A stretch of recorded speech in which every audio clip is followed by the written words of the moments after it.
Less than greater than. Imagine this. You're 38 years old. You've been married 12 years. You have a beautiful 10-year-old daughter, Sophie, who still holds your hand when you walk her to school. You work as a high school history teacher, $58,000 a year. Modest house in a quiet suburb. No debt. No drama. You think your life is perfect. Then comes Sophie's 10th birthday party. Saturday, June 14th. Backyard barbecue, 30 guests, balloons, cake with 10 candles. Sophie blows out the candles. Everyone claps. I'm standing by the grill flipping burgers, smiling like an idiot. My phone buzzes. A text from an unknown number. Happy birthday to your daughter. You should know the truth. She's not yours. Check the file attached. Someone who knows. I open the attachment. A DNA test.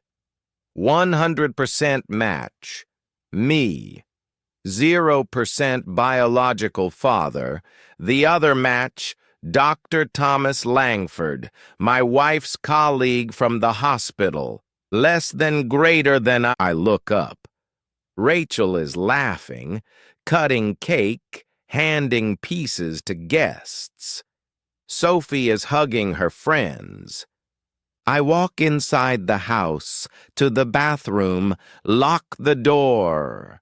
Sit on the toilet lid, stare at the screen. The file has more. Photos, texts, hotel receipts. 5 years. 5 years of lies. Every Tuesday night, late shift at the hospital. Every weekend, conference in Boston. Every time I said, I love you, and she said it back. All of it. A lie. I don't scream. I don't cry. I just sit there for 47 minutes until the party ends. Guests leave. Sophie goes to bed. Rachel comes to me in the kitchen. Great party, honey. You okay? You were quiet. I look at her. For the first time in 12 years. I see her as she really is. I smile. Yeah, it was perfect. Happy birthday to our daughter. She smiles back. Has no idea. Less than greater than. That was the moment a happy husband became a man with a plan. A man who would wait 1 full year. Let her think everything is fine. Let her live the lie. And then, on the exact day she turns 40, destroy her world in front of everyone she knows. You are not ready for what I did after that 1 year of silence. Less than greater than after that birthday party. I made a choice. I didn't scream. I didn't throw her out. I didn't tell anyone. I smiled. For 1 full year, I smiled. Every morning I kissed her goodbye, made coffee, packed Sophie's lunch, drove her to school. Every night I came home, asked about her day, listened to her talk about work stress, about late meetings, about Thomas being so helpful. I nodded. I said, "That's great, honey." I hugged her. I waited. Less than greater than. I kept the DNA results hidden. I kept the photos, texts, receipts. I kept everything. I started collecting more. I installed a keylogger on her laptop, a voice recorder in the car. I checked her phone when she slept. I photographed every hotel receipt, every dinner reservation, every girls' night that wasn't. I built a timeline. 5 years. Every Tuesday for 5 years. Every conference. Every emergency shift. I knew the exact room numbers at the Marriott downtown. I knew the credit card charges. I knew the lies. But I never said a word. I let her think I was clueless. I let her think she was winning. Less than greater than meanwhile, I changed. I started going to the gym at 5 a.m. I started eating better. I started dressing sharper. I started saving money in secret accounts she didn't know about. I became the man she once said she wanted. But I did it for me. For Sophie. For the day I knew was coming. I waited 365 days. I planned every detail. I booked the venue for her 40th birthday, the same country club where she and Thomas had their work dinners. I invited 120 guests, her parents, her friends, her colleagues, Thomas. I told everyone it was a surprise. I told Sophie it was the best party ever. And on the day of the party, I had everything ready. The DNA results, the timeline, the photos, the recordings, a projector, a 4K screen, a microphone. I let her think it was her perfect day. Less than greater than. At 7:17 p.m., I took the microphone. Everyone gathered around. I smiled.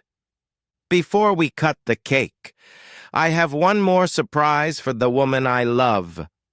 I pressed play. The screen lit up. 5 years of truth. In front of everyone she knew, that was the beginning of the end. Less than greater than. The year passed like a slow-motion nightmare. I smiled. I kissed her good night. I held her hand at parent-teacher conferences. I took Sophie to soccer practice. I laughed at her jokes. I waited. I collected evidence every day. Keylogger on her laptop. Voice recorder in the car. Screenshots of every late shift text. Hotel bookings. Credit card statements. Photos from work dinners with Thomas. I built a timeline. 5 years. Every Tuesday. Every conference. Every girls' night that wasn't. I knew the room numbers, the restaurants, the lies, but I never said a word.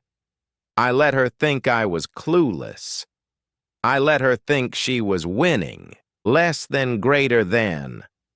Then came her 40th birthday, Saturday, June 14th. The same date as Sophie's 10th birthday party a year earlier. I booked the country club where she and Thomas had their work dinners, 120 guests, catered dinner, live band, professional photographer, 4K projector for a special slideshow of Rachel's life. She cried happy tears when I told her. Posted about it on Instagram every day for a month. She had no idea. Less than greater than. The party started at 6 p.m. Guests arrived. Champagne flowed. Sophie was the center of attention, wearing the dress I bought her, smiling like the world was perfect. Rachel was radiant. $5,000 dress, $2,000 jewelry, perfect makeup.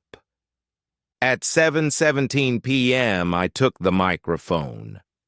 Everyone gathered around. I smiled. Before we cut the cake, I have one more surprise for the woman I love. I pressed play. The screen lit up. 5 years of truth. In front of 120 people. Less than, greater than, first the timeline, then the texts, then the photos, then the hotel receipts, then the voice recording of Rachel laughing. He'll never find out. He's too busy working night shifts. Then the DNA test. 100% match. Me. 0% biological father. The other match, Dr. Thomas Langford. The room went dead silent. Then the screaming started. Rachel fell to her knees in her $5,000 dress. Sophie started crying. Thomas tried to run. Security, I hired for party security, blocked the doors. I took the microphone again. 12 years ago, I married the woman I thought I loved. 10 years ago, she started an affair with my friend Thomas. For 5 years, she lied to me. For 5 years, she let me raise a child that wasn't mine. Tonight, on her 40th birthday, the truth comes out. In front of everyone she knows. Less than, greater than. I looked at Rachel. She was sobbing on the floor. I looked at Sophie.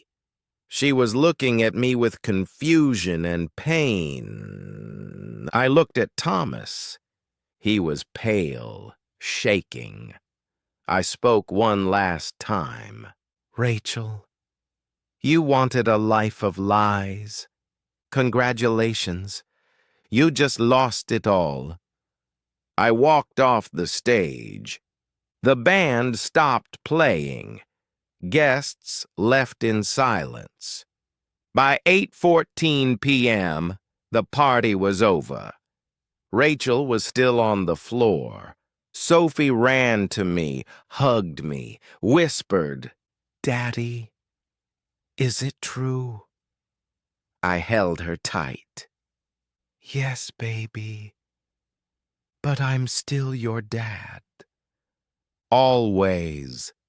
Less than, greater than. That was just the beginning. They didn't accept defeat.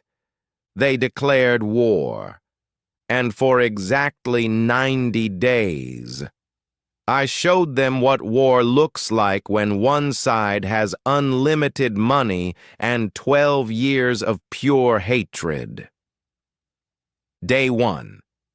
They hired the most expensive law firm in Manhattan, $2,800 an hour, filed emergency injunctions in 7 jurisdictions, claimed fraud, coercion, mental incapacity.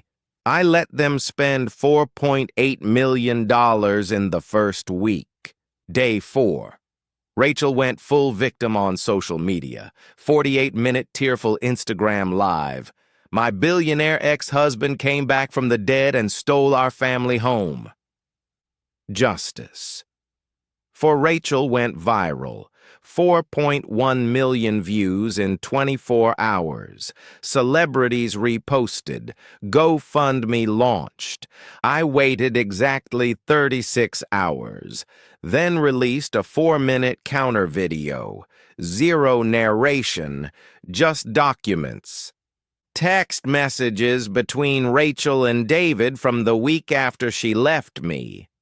Bank transfers of my deployment pay into their joint account. Photos of them on vacation in the Maldives while I was in a combat zone. the forged power of attorney she used to sell my house. The video hit 187 million views in 48 hours. Day 9. They tried to freeze my assets through international courts. My lawyers in Liechtenstein, Singapore, and the Caymans filed counterclaims simultaneously. Every judge received a sealed envelope with evidence of David's $11 million offshore tax fraud. All cases dismissed in 48 hours. Day 12. David attempted a public apology tour. Michael, brother, we were wrong. Let's talk man to man. I bought every network that booked him. Every slot replaced with a paid ad for the Morrison Veterans Foundation, featuring their faces with the caption, "Some heroes fight overseas, some fight fraud at home." Day 18. They tried to disappear. Private jet to Uruguay. Non-extradition. I owned the FBO that serviced their jet. Plane grounded for safety inspection. Indefinitely. Day 25. Rachel announced a GoFundMe. Help a military family keep their home. Raised $1.4 million in 24 hours. I matched every dollar, then donated the full $2.8 million to the Fisher House Foundation, with a public note, "From one military family to families who actually deserve it." GoFundMe shut down for fraud. Day 34. Their children were expelled from private school. Every institution in the tri-state area received the same letter. Children of individuals involved in active military fraud cases are ineligible. Day 44. Rachel tried the pregnancy card. Announced on live television she was pregnant again. Begged for mercy for the baby. I released medical records, legally obtained. Vasectomy. David had in 2031. Procedure paid for with my stolen insurance. Day 58. Their cars were repossessed at 3 a.m., towed in front of the cameras they once loved. Day 71. Their parents disowned them publicly. Press conference, tears. We stand with our son-in-law, Sergeant Michael Morrison. Day 83. Their business partners abandoned them. Every contract I owned, quietly, had a morality clause. Day 90. The final strike. Exactly 90 days after I walked into their house at 9 a.m., a single black Suburban pulled up to the extended stay motel they were hiding in. My lawyer stepped out, handed them one manila envelope. Inside, final judgment, $1.41 billion in damages. Exact net worth I had built while they stole my life. Wage garnishment for life. Permanent lien on all future earnings. 2 one-way Greyhound tickets to a town with 614 residents and no cell service. 1 check for $47. The exact amount I had the day she left. And 1 handwritten letter. 12 years ago you left me with $47 and no name.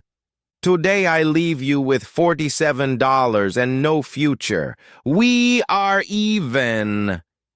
Never appear in my world again. Michael Carter, the man you thought would stay broken. They took the bus. They live in that town now. No internet, no credit, no hope. Every year on September 12th, a plain envelope arrives at the only post office in town. Inside, nothing, just a single blank sheet of paper. They know who it's from. They burn it unopened. That's real karma. Silent, permanent, complete. 12 years have passed since the 90-day war ended. Rachel and David no longer exist in any world that still matters. They live in a small town in central Nebraska. Population, 614. One stop sign, no traffic lights. Cell service drops 2 miles outside city limits. David works the graveyard shift at a meatpacking plant, $17.20 an hour. He stands in -20-degree freezers for 10 hours, cutting beef carcasses with a bandsaw. His fingers are permanently scarred from frostbite. He hasn't had a sick day in 8 years. Rachel is a cashier at the only grocery store in town, $14.80 an hour. She wears a blue vest with a name tag that just says R. Customers sometimes recognize her from the old viral video. They pretend they don't. They rent a 720-square-foot single-wide trailer. Rent $620 a month. The toilet only flushes if you hold the handle exactly 7 seconds. They keep a bucket of water next to it. Their electricity gets shut off every other month. They pay the bill in cash at the gas station. Their 2 children dropped out of high school. The oldest works the same freezer as David. The youngest ran away at 16. Hasn't been heard from in 4 years. Every September 12th, the exact day I came home, a plain white envelope arrives at the trailer park office. No return address. Inside, one photograph of Lily at her latest birthday party. Private yacht, 60 friends, live orchestra. One photograph of me and my family standing in front of the house that used to be theirs. One printed line. Some homes are for heroes. Some are for memories. Yours was never either. They stopped opening the envelopes 6 years ago. The park manager just throws them in the burn barrel now. Their names trigger content warnings on every search engine. Wikipedia page, Carter Military Home Sale Scandal, 2023 to 2035. Locked. No edits allowed. When people Google Rachel and David Carter, the top result is still the 4-minute video I released. 312 million views and counting. Rachel's mother died last year. Refused to see her on her deathbed. David's father won't answer the door when they visit. They are ghosts. Living warnings. And every year on September 12th, somewhere in America, a teenager reads that Wikipedia page for a school project on fraud and learns exactly what happens when you betray a soldier and think they'll stay broken. That's where they are now, and that's where they will stay. Forever. Karma doesn't always scream. Sometimes it just closes the door and never opens it again. Today, I am 44 years old. Net worth, $2.41 billion and still growing. I own 87 companies on 4 continents. the largest privately funded veteran housing network in America, over 6,000 homes, all rent-free. 2 private islands.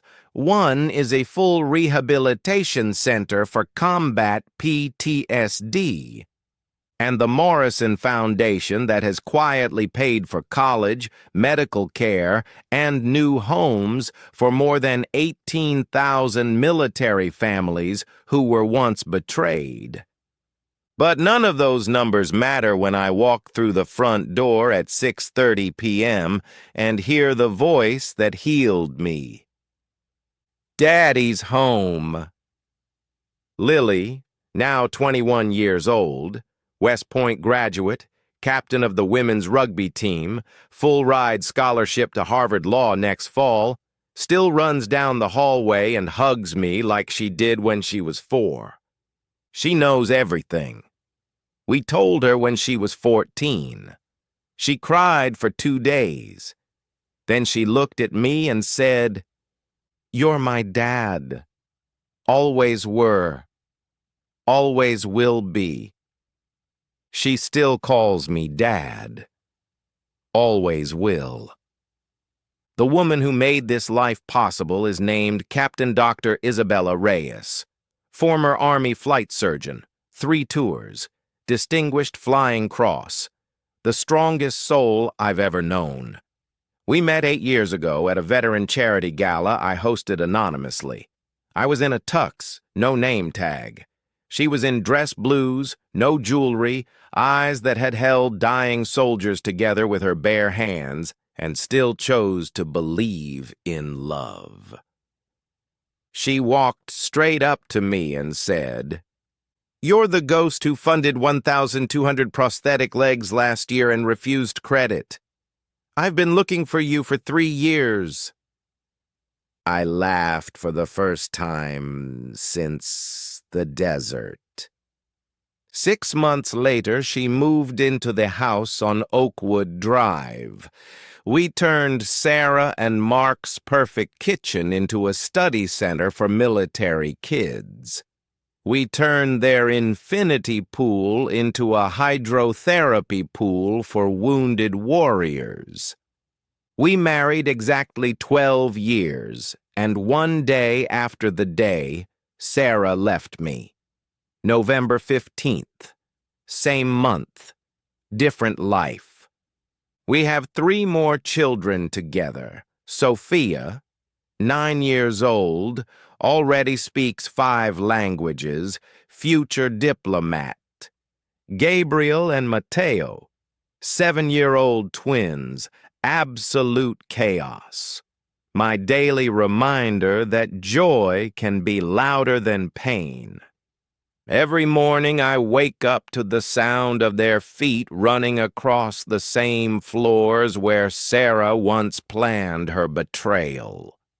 Every night Isabella falls asleep with her head on my chest, her old dog tags from the war, and the original house key to 418 Oakwood Drive hanging together on the same chain around her neck.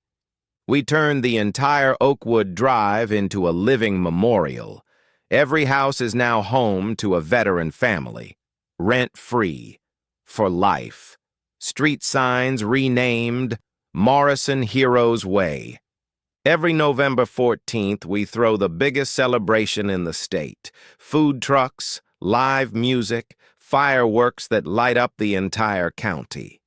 At exactly 1917, the minute Sarah's text arrived 12 years ago, I stand on the front lawn with my family, raise a glass of 1961 Dom Perignon, and toast to the homes they tried to sell, and to the families who actually deserved them. That's my life now. Not revenge, restoration. I didn't just take back the street they stole. I multiplied it and gave it to thousands of heroes who truly earned it. Every year on September 12th at exactly 1912, after the fireworks are over and the last child has gone to bed, I do one last thing. I walk alone to the end of our private pier. The same pier where Sarah once took her new beginning photos the week she sold my house. I sit on the edge, feet in the water, and I open a small ebony box I carved myself the first year I could afford tools. Inside are three things. The original text message she sent the day she left. Printed, laminated, never faded. The $63 in cash I had that day, still in the same crumpled bills. One sealed envelope, heavy cream paper, my handwriting, black wax seal with my crest. Every year I write a new letter. By hand. No copies. This is the letter I wrote and mailed last month, word for word. Sarah and Mark, 12 more years have passed. You are still breathing. I am still creating. You count pennies in a town that forgot your names. My children learn on planes and in classrooms named after them. You hide from cameras. The world asks for my autograph. Your story is a cautionary tale taught in military ethics classes. My story is a commencement speech at West Point, Annapolis, and the Air Force Academy. This is the final letter you will ever receive from me. There will be no more envelopes, no more photographs, no more reminders. I am removing you from my universe completely, not out of hate, not out of mercy, but because you no longer deserve even the microscopic space you once occupied in the back of my mind. You are footnotes in a book that became a global bestseller without you in it. Live whatever is left of your lives. I have already lived the one I was meant to. The man you left with $63 now gives away more than that every second. Thank you for teaching me what real wealth is by showing me what poverty of soul looks like. Goodbye forever. Sergeant Jacob Morrison, the husband you forgot was coming home and the father you never were.